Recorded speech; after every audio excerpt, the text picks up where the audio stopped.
Alright, well, said I'd be delivering part 2, didn't I? I sure did. Well, welcome to part 2 of the ATF Iceberg. Now, I've re-recorded this 4 times because, um, just because, more failures that have continued happening. And it's gotten on my nerves, but I'm gonna continue on because I have to. I'm a man of my word. Or am I? But let's move on to the first topic. Like I said, I was going to start off with a small message first, just before I go on to the USPF first Recon. Just because I say what's on the iceberg doesn't mean that I necessarily believe it, that it's necessarily true, that it's either fake. Yes, some of it is true and there's sufficient evidence for it. Some of it is not, and I cannot prove that. So, just keep an open mind when you're watching.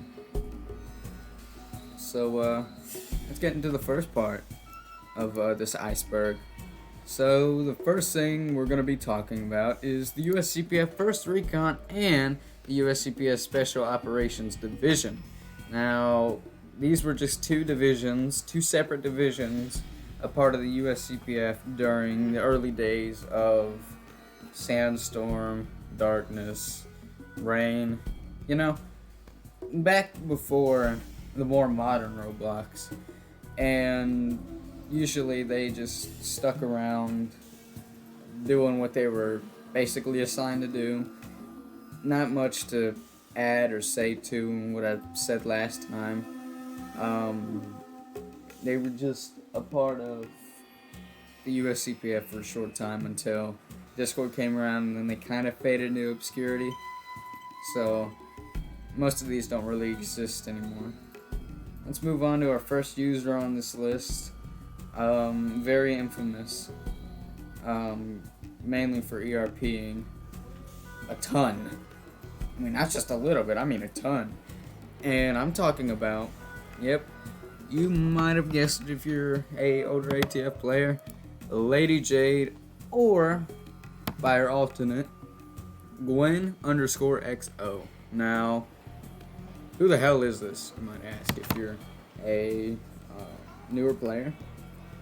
She was a infamous ERPer back in the Rain days, maybe back in like the prehistoric days of ATF, and she was just mainly known for that. But that's not the reason she was banned.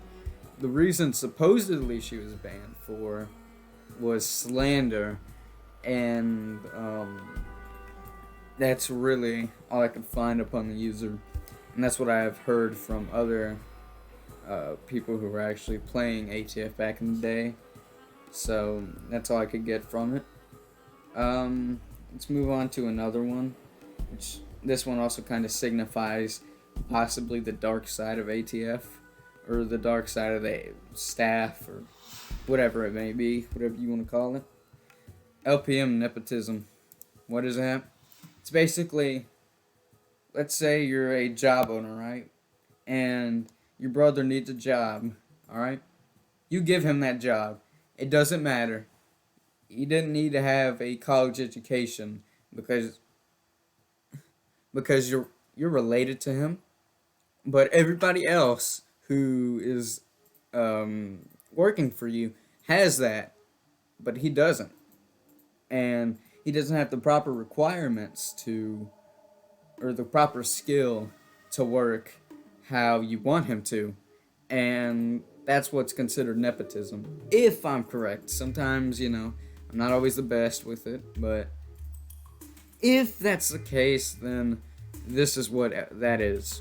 And essentially, it's basically just saying LPMs possibly just vote on people who want LPM or helper roles, or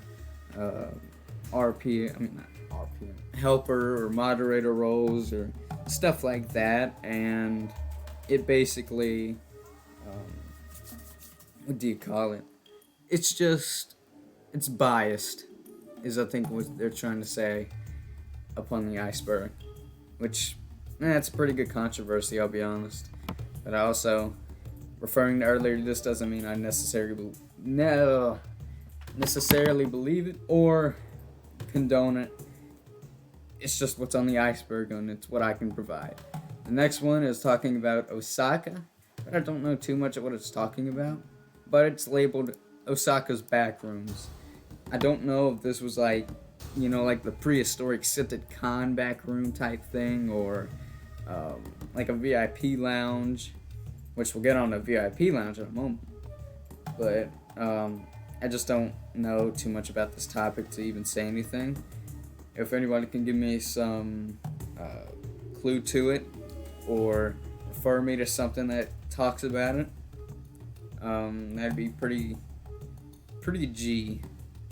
Now we're gonna move on to the fifth section of this iceberg, and that is the original USCPF Roblox group. I know I didn't put Roblox, but I think you get the point still. And basically, what that was, it was, just the hub for the USCPF at the time.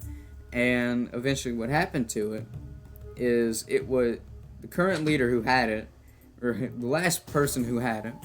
They had completely exiled everybody from the faction, and eventually made it like unusable. It was unworkable. It was hell for people who were in the USCPF, and staff had to deal with it, and it was a mess. And eventually, also when Discord came around, Roblox groups fell out and were only really used to, I guess, count your current members, if I might say so. The next one, which, like I said, I was going to come back to, is the Osaka VIP Lounge. Now, if you've watched one of my earlier videos, I acknowledge the presence of a VIP lounge inside of Osaka. And if you remember, I was trying to get into the room, but when I did, you know how they have those barriers where if you touch it, you die? Basically what happened. And it's just kind of self-explanatory. And I guess if you paid Robux, you got in and got whatever was inside. Not much to it.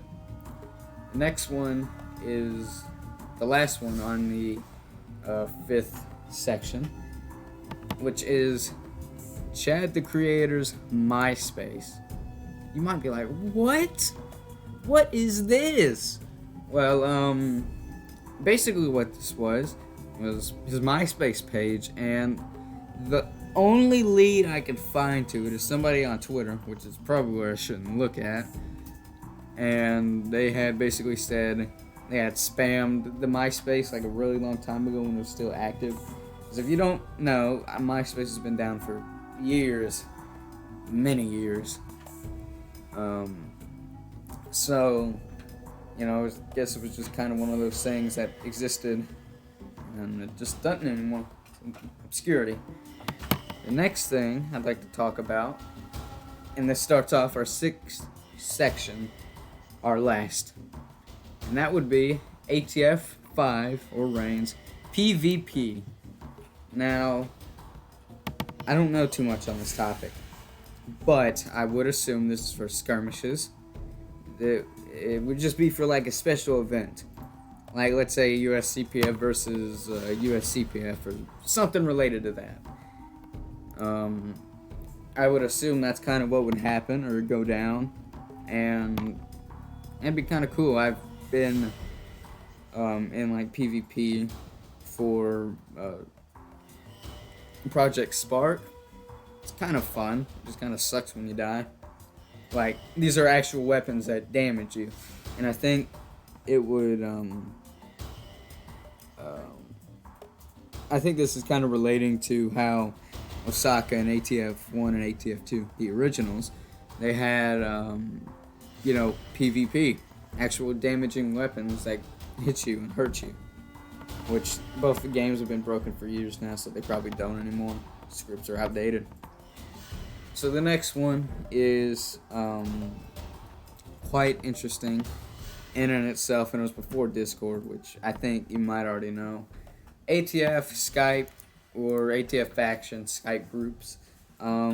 Essentially, faction owners and faction representatives or whatever, they would use Skype in order to connect to like important meetings or just stuff like that, because we didn't really have DMs back then unless you were wanting to use the forums or like Roblox DMs, which probably was a terrible idea. That's why they moved to Skype. Now, when Discord came out back in 2015,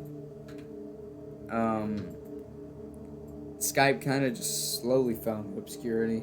And then in 2016, like late 2016, they completely stopped with Skype. It was done. The ATF staff team had just said, "All right, we're moving to Discord." They moved there, and it's just kind of how it ended up. But it was just mainly used back then for those type of things because, like I said, Discord wasn't around. Alright, so the next topic is one that I had confirmed by an older ATF LPM, General Jacob. He had said that ATF 5 NPCs were a real thing for 1 week. Supposedly, that these NPCs have been added to the game. And these NPCs had only been there for a very short time. Here's my estimate for why they were moved. Either because 1, they received massive ridicule, or 2, they just sucked real bad and they needed to take them out. And what I want to assume is they just took it out because it wasn't a good concept. But also, I think of these NPCs as like,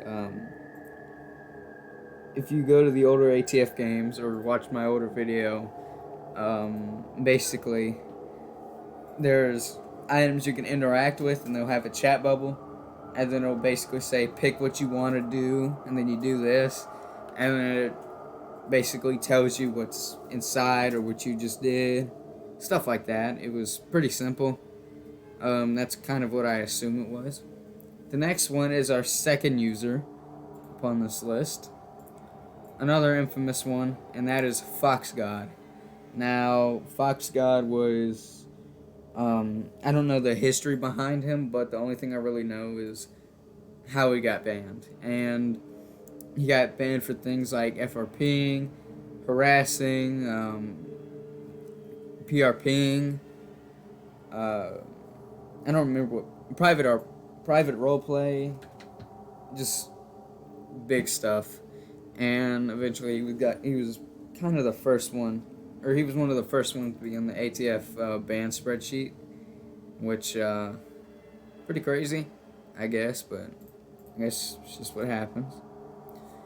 The next one is a part of ATF 4, and it involves the dual wielding glitch.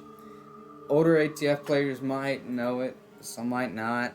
It was basically where you glitched your weapons or yourself somehow, and basically you would dual wield 2 firearms.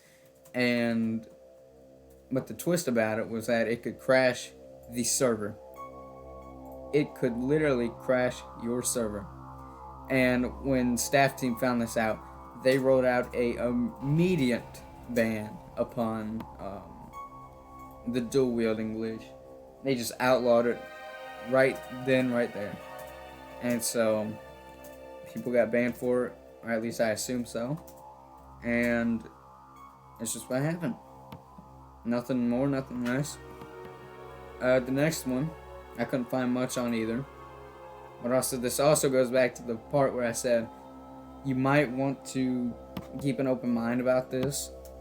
And that would be supposedly Chad leaking private info. It didn't give much specifics on it. I would assume like addresses, emails, stuff like that. And I could not find anything upon the topic. It was just something I couldn't find at all. I just couldn't. And I feel like it's just one of those things where it probably shouldn't be brung up again either. I don't know. If you have anything related on the topic, message me on Discord. Food Panzer 0366. The next one is our final one. And I think this one's also self-explanatory, but I'm going to also assume on it too, which is ATF 5 players being banned for playing an ATF 5 copy. Now, I would assume just someone free modeled the game and then it got put in the studio, and as it did, someone reposted it into their own place, made it their own game, and then eventually people went over there because they might have got fooled. They wanted to see what this was, what kind of stuff was it, and so I guess it ended up just turning out to be ATF staff completely banning people who even joined the game. I'm assuming they'd go into the game themselves, which is kind of hypocritical. Like I said, I don't know. I'm estimating. I find that to be ironic if they did. But I guess they went in, marked down names, left, went to the real game, and just banned them. But I don't know. I haven't ever seen anything on the spreadsheet like that. This might just be another one of those myths. Or it's just one of those things that probably should have stayed hidden for the longest time. I don't know. This was years ago. Didn't find anything on it. So, yeah, that's really about it. That's it for our Iceberg. I would like to thank you for watching the 2 Iceberg videos.